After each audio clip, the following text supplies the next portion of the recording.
अभी मैं जैसा कह रहा हूँ सबने वैसा ही कहना है, अपनी मर्जी से कोई ज्ञान नहीं लगाना है, ठीक है।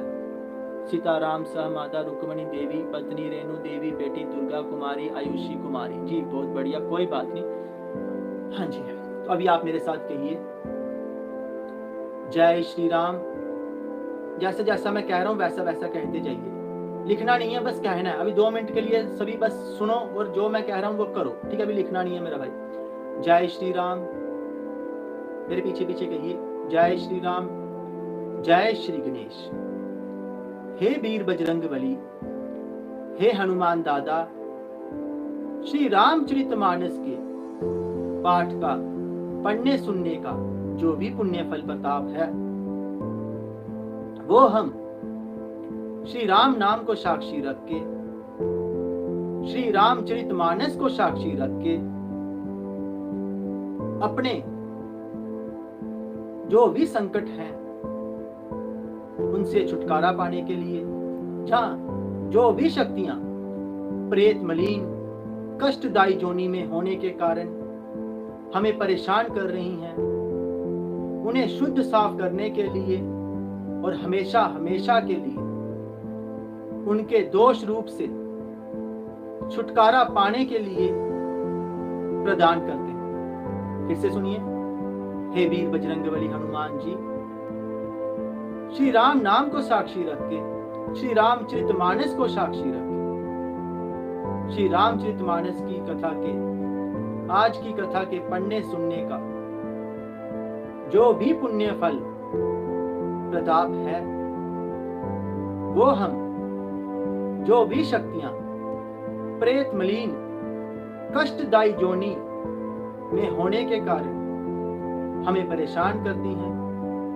दर्द भार रोग दोष कष्ट क्लेश और विघ्न उत्पन्न करती हैं, उन्हें शुद्ध साफ करने के लिए और उनके दोष रूप से छुटकारा पाने के लिए प्रदान करते हैं, उनकी सद्गति के लिए प्रदान करते हैं। और हे नाथ, हमें भी आपकी तरह श्री राम नाम की भक्ति शक्ति प्राप्त हो, प्रभु का आशीर्वाद प्राप्त हो, प्रभु की कृपा दृष्टि प्राप्त हो, प्रभु का बल प्राप्त हो, प्रभु की भक्ति शक्ति प्राप्त हो, प्रभु का सानिध्य प्राप्त हो, प्रभु के दोनों हाथ हमारे सर पर हों, हमें प्रभु का आशीर्वाद प्राप्त हो, प्रभु हमें अपने पुत्र की तरह, अपनी पुत्री की तरह, अपनी संतान की तरह अपनी गोद में बिठाए, लाड दुलार करे और हनुमान जी की तरह ही हमें भी अभयदान प्रदान करे।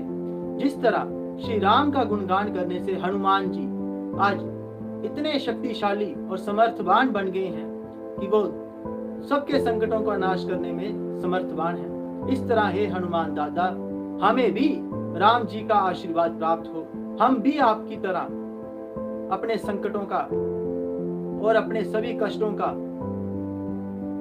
नाश करने में समर्थवान हो।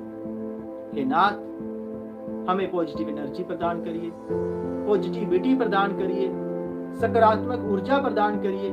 हमारे घर में श्री राम लक्ष्मण जानकी भरत शत्रुघ्न सहित हनुमान जी का पहरा हो, आशीर्वाद हो और उनकी ऊर्जा हमारे घर पर। ठीक है, अगर कोई दूसरे धर्म से है, इस्लाम में है, सिख धर्म में है या जीसस को मानता है, तो हो सकता है आपको राम जी का या हनुमान जी का नहीं अच्छा लग रहा हो, तो आप यहाँ पे हनुमान जी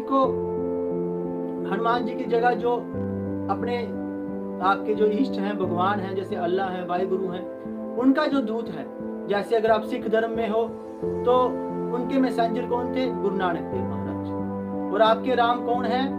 वाहिगुरु। अगर आप इस्लाम धर्म में हो तो आपके मैसेंजर कौन है?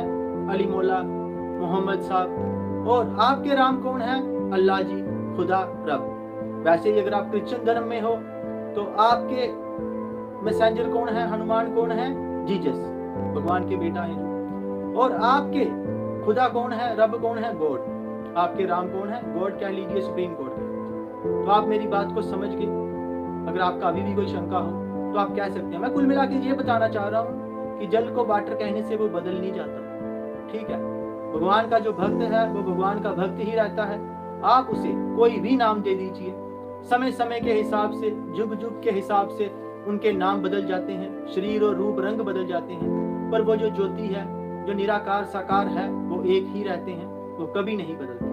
किसी भी धर्म में ये नहीं लिखा कि भगवान दो है।